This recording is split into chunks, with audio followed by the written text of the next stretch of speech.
Hello and welcome to the channel today. I'm Will, and as I'm sure you can tell from the title of the video, I'm here to talk about my mid-month check-in for July. So how's my reading going? What am I going to be reading next? How's July shaping up? Can't believe we're actually already halfway through the month, or as I'm recording, it's the 17th of July, so I'm a few days late. But it's been a busy month so far. I've been to July, I'm back, but there's been some incredible reads. And so, as always, I'll start where I always do with what I've read so far. And that is 4 books. So I'm over what I thought I'd be at this month. I think I had 6 books on my TBR. So if they were all the exact same amount of pages, you'd say 3 done, on to the next 3. But yeah, so I've read 4. I'm significantly through 1. And let's just start talking about them. This is the one that I finished most recently, but I love it so much, I need to talk about it first. And that is Horns by Joe Hill, the author of Heart-Shaped Box, Nosferatu, and the Lock and Key graphic novels, actually, all of which I really need to read. And he also wrote the short story which was used to make The Black Phone, so it inspired the film The Black Phone with Ethan Hawke in it, which is a great film in my opinion. Horns is about someone who, a few years ago, his girlfriend was killed, and since then his life has kind of spiraled, but he is the main suspect, but they never convicted him. But he knows he didn't do it, and as I said, since then his life has spiraled. But one day he goes out, gets very, very drunk, can't remember the night before, and he wakes up with horns. So, not something I can really relate to, but something that hooked me straight away. And he finds that these hooks come with a very particular set of gifts that people start to act differently around him. And it is just absolutely brilliant. I love how Joe Hill just really hooks us. He sucks us in with these kind of confessions from people, and you're wondering, why is this happening? And it's a great crime mystery as well, as you fill in the dots, put the jigsaw pieces together. It is exceptional in every single way, and I think I'll be doing a review for it on the channel because there's just so much to say, so much to dive into, and this is just exquisite. It is just incredible. Every single aspect, the characters, the plot, the progression, the pacing, the different timelines and how they're utilized. It is just marvelous in every single way. I'm saying a lot of great things about this book, but that's because I just loved it from beginning to end. And what a book to read in July. I think it'll be, it may be my favourite read of the year so far. It's definitely in the top 3. There's a few others which, if you check my video over on the Brothers Gwyn with my brother talking about my favourite reads of 2024 so far, there's the top 2 are hard to dislodge, but this is definitely amongst them. I think I need to let the recency bias fade off a bit before I make any bold statements. But yeah, that's the first one that I'm talking about. Next up, I have A Good Deliverance by Toby Clements. This is medieval historical fiction that focuses, our main character is Thomas Malory, the one and only, the one who wrote Le Morte d'Arthur and kind of reignited the love and desire for fresh Arthurian myth and legends. This is historical fiction. It's a chronicler's tale. Thomas Malory is thrown into prison, as he was historically, and in his loneliness and despair, he finds solace in recounting the story of his life to a Chell's son, who has a hard life himself, and they find solace with each other, and it's beautiful in that way. And there's a full review over on the Brothers Gwyn if you want to check that out, but overall really good.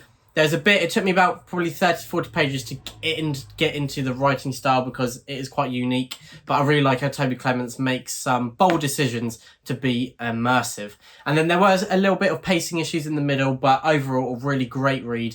I'm really glad we were sent this by Faber and Faber. Thank you again to the publishers for sending that in return for an honest review, and so that is A Good Deliverance.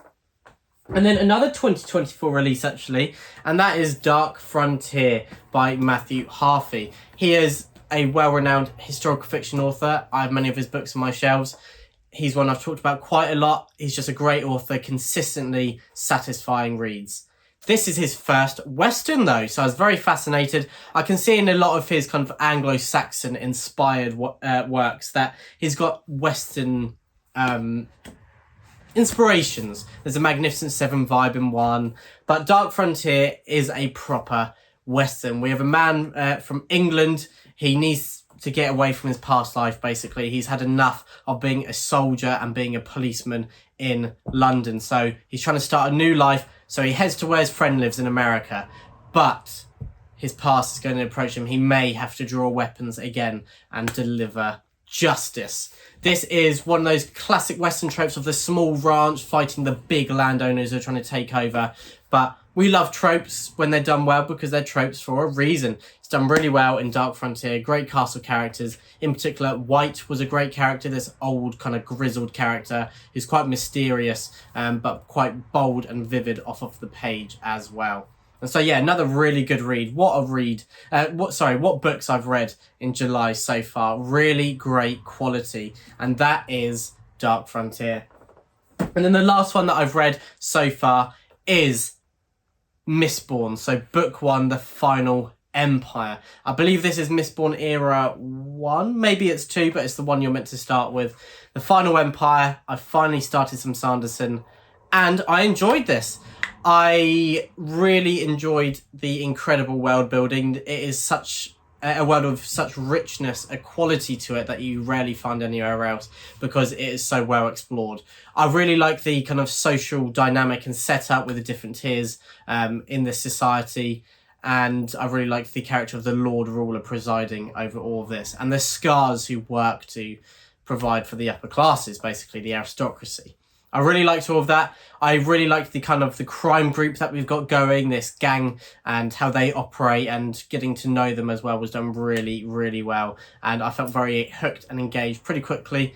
I thought that the magic system, while it's brilliant in how secure it is and how well developed, at times it was a bit info dumpy. So there's a bit too much, and I kind of wasn't invested in knowing all the details when you'd already had 10, 15 pages explaining the lore.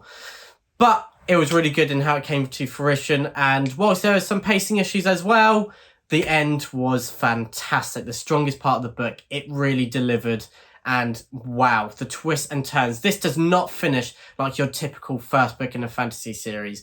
It takes you by surprise. I was very surprised. And yeah, I'm really glad that I read it. I think I'll be having a review of this over on the Brothers Gwyn, as my brother Ed is currently reading Mistborn, and he's got mainly the same thoughts as me, but some different ones as well. So it may be interesting for us to have a chat and kind of bounce off of each other with that. So I won't say anything more about Mistborn here. But yeah, they are the 4 books that I've read so far. Now going on to what I'm currently reading. I'm actually 1 page into Sword of Kagan. This is one of the most praised self-published books of all time, and possibly the most renowned kind of fantasy self-published book. This is a book I've just been recommended time and time again, and I was finally given that final push into picking it up because over on our Patreon the majority of the vote went for me to read Sword of Kagan. So that's for me to read in August, but I thought, why not start now, dive into Sword of Kagan. So many people have been discussing it, and it's one that I feel like I'm doing myself a disservice for not reading it. It's got incredible reviews. People I trust love it, and I love the premise, and I love that there's a character that some people have said is a bit like Orca from the Bloodsworn saga. And so yeah, what more could make me want to read The Sword of Kagan? And talking about some Papa Gwyn works, I'm currently listening to A Time of Blood, book 2 of the Of Blood and Bone trilogy. This is part of the read-along going over on the Brothers Gwyn. Please do join us over in the Discord if you haven't already. If you've read these books already, join us for some nostalgia. And if you're currently reading, please do. And there's time to catch up as well, as we're reading 1 installment a month. So yeah, July is the month of A Time of Blood. I just love these characters. I love the ones that I can't say because it's book 2 spoilers. Papa Gwyn is renowned for killing a lot of characters off. So if I name any here, then it means they survive and takes a bit of the tension away from book 1. So I'll leave that. But I love how the ones that survive are dealt with brilliantly. I love the growth. I love how Papa Gwyn just manages to have progressive, believable growth throughout every single book. So you feel like there is a real journey going on, not just in the expansion of the plot, but the journey of the characters. And that's, I'd say, his biggest strength, and the found family as well, and how that transports characters to a whole new phase of their journey is just wonderful. And so that's A Time of Blood. Of course, I may be considered biased, but I think it's just brilliant. And it is blasphemy that not enough people have read Of Blood and Bone after loving The Faith and the Fallen so much. But yeah, they're the 2 books that I'm currently reading. And now one more, I've got what I'll be reading next, and that is Ariadne by Jennifer Saint. I love myself a good Greek mythological retelling. I love myself a great mythological retelling in general. So how have I not read Ariadne? That was really kickstarting kind of this movement of feminist retellings over the last 7 or 8 years. How have I not done that? It is just wrong. I think Sadie has read Ariadne. I may be wrong, but I think she hasn't really enjoyed it. But my favourite mythological, I can't speak, retelling is The Silence of the Girls by Pat Barker. So I'm hoping this can be near those echelons, as it is often praised as the best. And so, yeah, that is Ariadne, of course, telling the story of Ariadne in mythological retelling. She's a character who's often just fades into the background, is not given enough attention. And so I believe this will give her the respect she deserves and make her far more prominent in the role of that story. But yeah, that is what I've read, what I'm currently reading, and what I'll be reading next. I've been a bit more active on the channel over the last kind of first 6 months of the year. It's been pretty random because at uni it's hard to find time to record. But yeah, I'm getting a bit more into the rhythm, loving being back, talking about books more, and also because I'm having a break from uni as well, with the summer break, it means that I'm picking up more books that I really, really want to enjoy, and I've been on the pile for so long. And so yeah, that's why I've picked up books like Horns by Joe Hill, which is of course so far my book of the month.